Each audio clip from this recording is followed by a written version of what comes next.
welcome, friends. Welcome to our meditation time. Welcome to a few minutes away from the busyness and the distractions and the noise and the list as we settle in through our bodies, as we gently let the eyes close, and as we begin to find just a really nourishing rhythm of breath. As much as you are anchored through your seat or you're lying down, be just as intentional about that slow breath in and the full breath out. And just find a good rhythm here. Letting each breath signify you just pausing from the day's busyness, returning to this present moment, practicing what it means to be present. And maybe even most importantly of all, showing up. Truly showing up.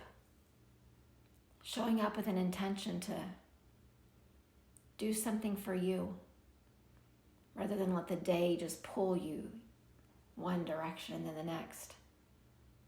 Showing up with permission to just be. So don't discount you hearing that alarm or that reminder and then pausing and showing up. It is the foundation of this practice. And so as you're finding that rhythm of breath, let's join the energy of our breath together as we slowly breathe in.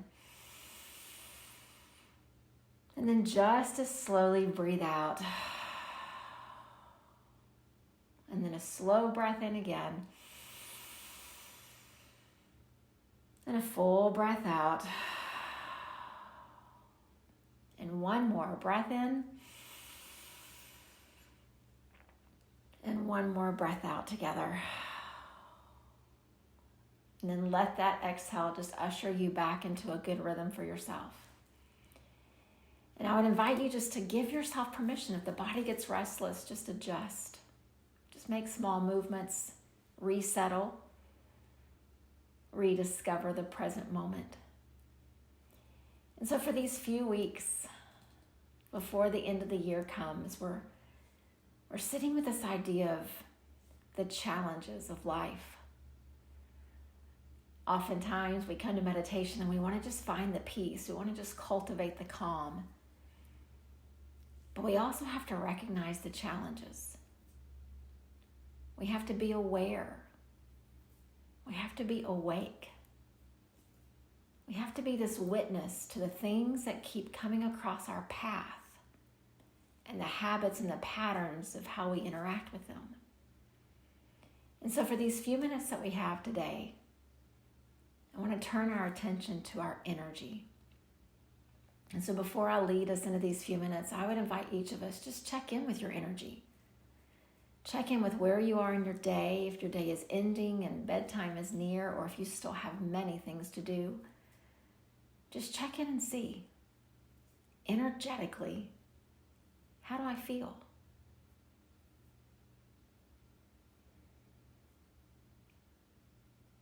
And see if you can associate your energy with something besides just being tired or being awake. See if you can go a bit deeper. Notice the flow of energy just running through those thousands and thousands of channels throughout your body. And see if in the stillness you can feel it moving. It's so subtle,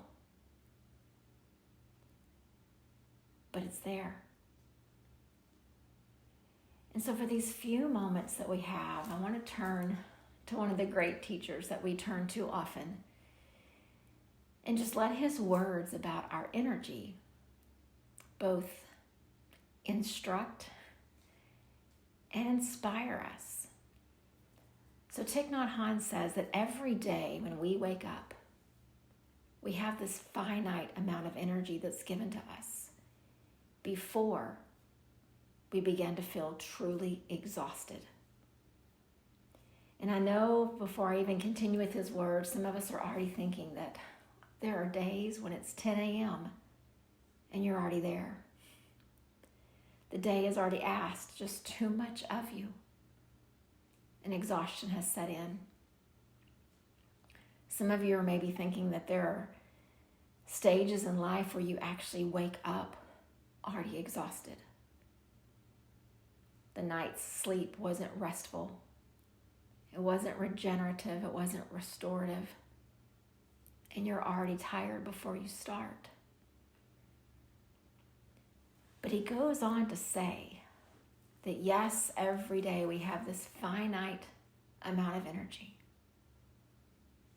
But then he says, we also have a choice.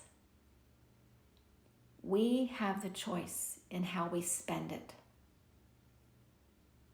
And then he encourages us to spend the energy on the things, the situations, the actions, the thoughts, the people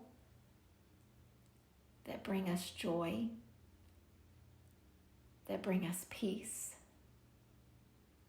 that fulfill our purpose, that bring us ease to this way of living. Now, it's real easy to listen to his words and think that it just sounds lovely for this monk who just sits throughout his day and meditates and reads spiritual texts, but he wasn't that kind of teacher. He was a teacher of action.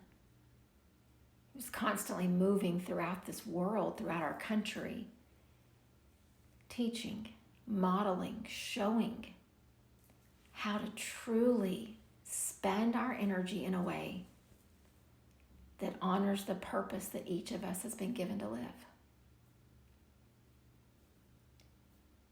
I understand that we are busy people.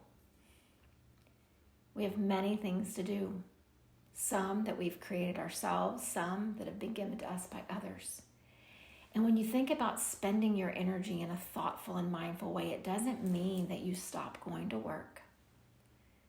It doesn't mean that you stop the chores at home. You stop the things on your calendar that seem to fill it up. What he's talking about in this quote is the way in which we approach each of these. How do you show up at work? How do you handle the interruptions? How do you talk to your family? How do you interact with your neighbors?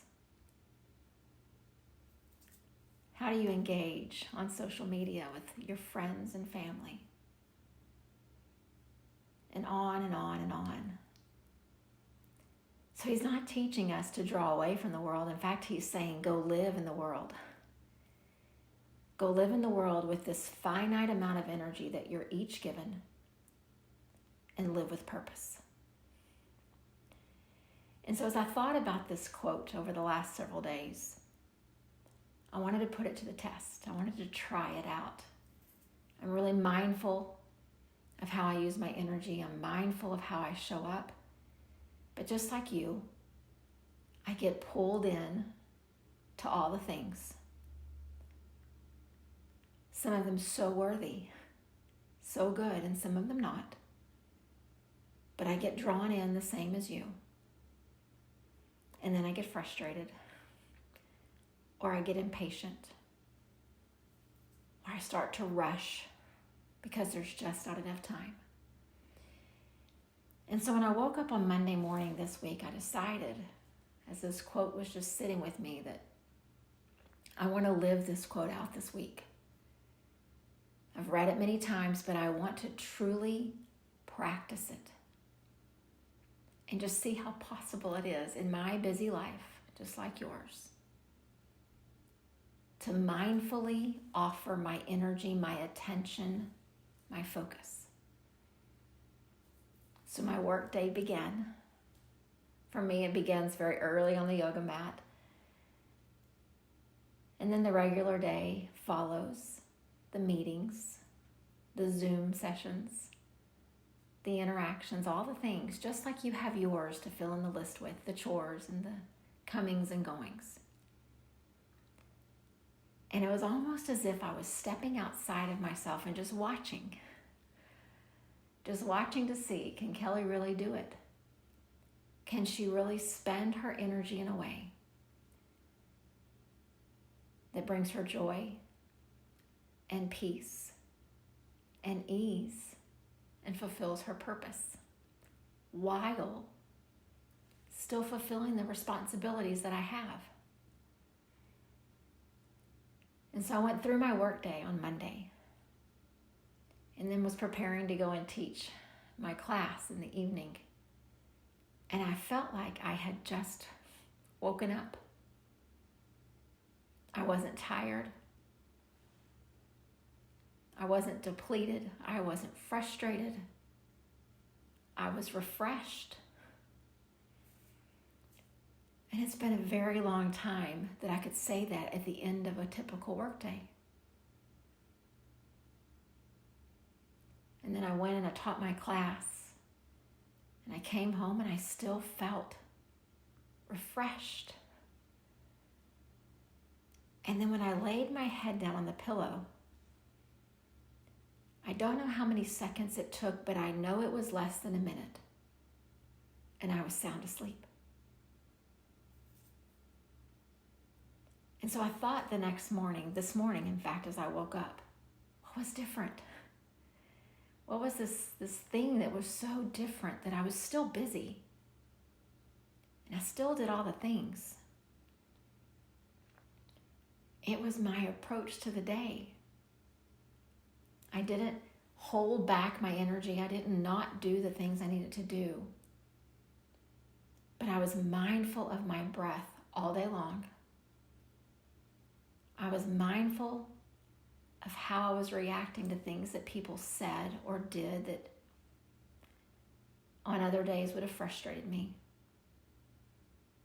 I was mindful of how much time I sat on the computer in front of meetings and how often I got up. And the key to all of that is I was mindful. And so I got up this morning and I did it again. Still with a busy day, with things to do.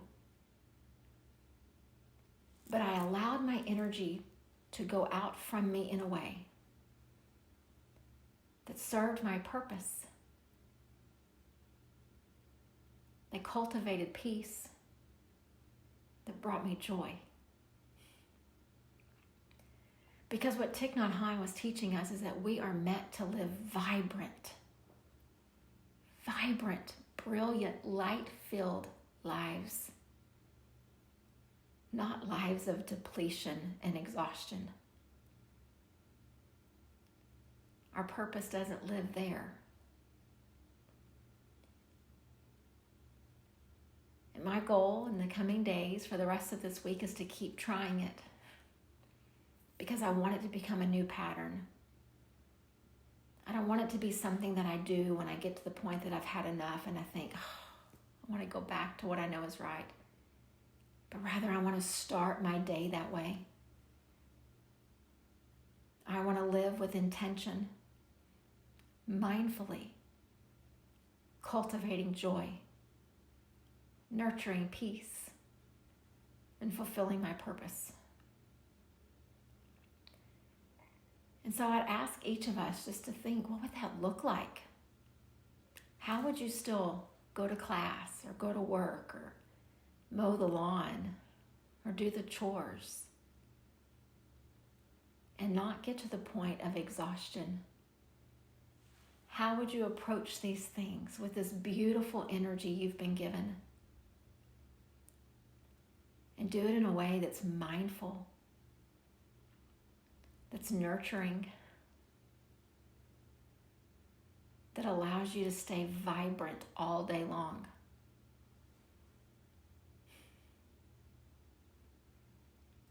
And so let's just sit for just these next couple of minutes and just see that in your head, in your mind's eye. Just see it.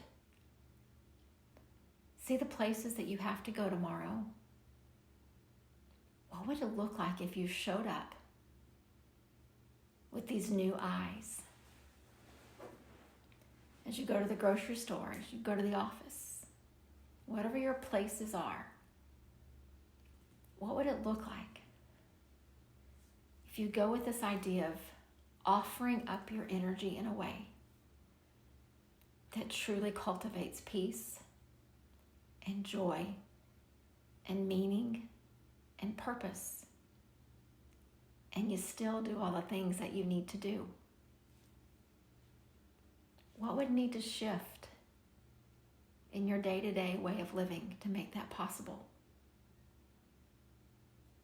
So let's just pause and imagine it. See it.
And as you continue just to be and sit and breathe, picturing what that could look like. Noticing if the mind got distracted and you went somewhere else for a few breaths. Bringing yourself back to the here and the now. I want to leave us just with one more thought as we consider how we're going to wake up and go through our day tomorrow. Again, referring back to this great teacher, when Thich Nhat Hanh talks about the rushing of our society, the hurrying that we do so often.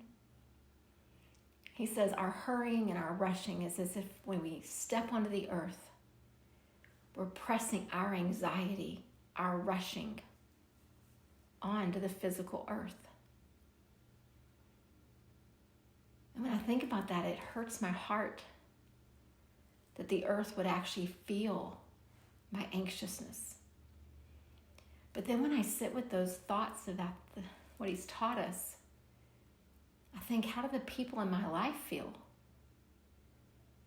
If the earth feels my rushing, my lack of mindful living, my depletion of energy, how do my people in my home, in my life, in my family feel? What does my rushing, my depletion of my energy feel like for them? And that hurts my heart even more. And so let's just tell ourselves that it doesn't matter how it's been up until this moment. Let's try this as an experiment tomorrow, the same way that I tried it yesterday, and I'm going to do it again tomorrow. I know it won't be perfect. I know that I'll fall into old patterns,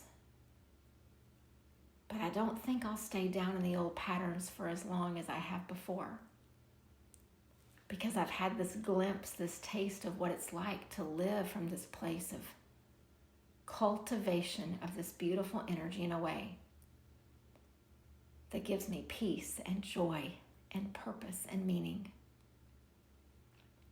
And I would challenge and encourage you to try it as well. You'll notice that you'll start to rush. Your heart will get a little prick, and then you'll pause and you'll start again.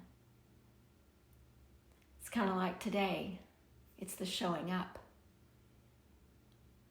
How do you want to show up for yourself tomorrow as you rise and you take that first breath? Think about your storehouse of energy. How will you spend it tomorrow?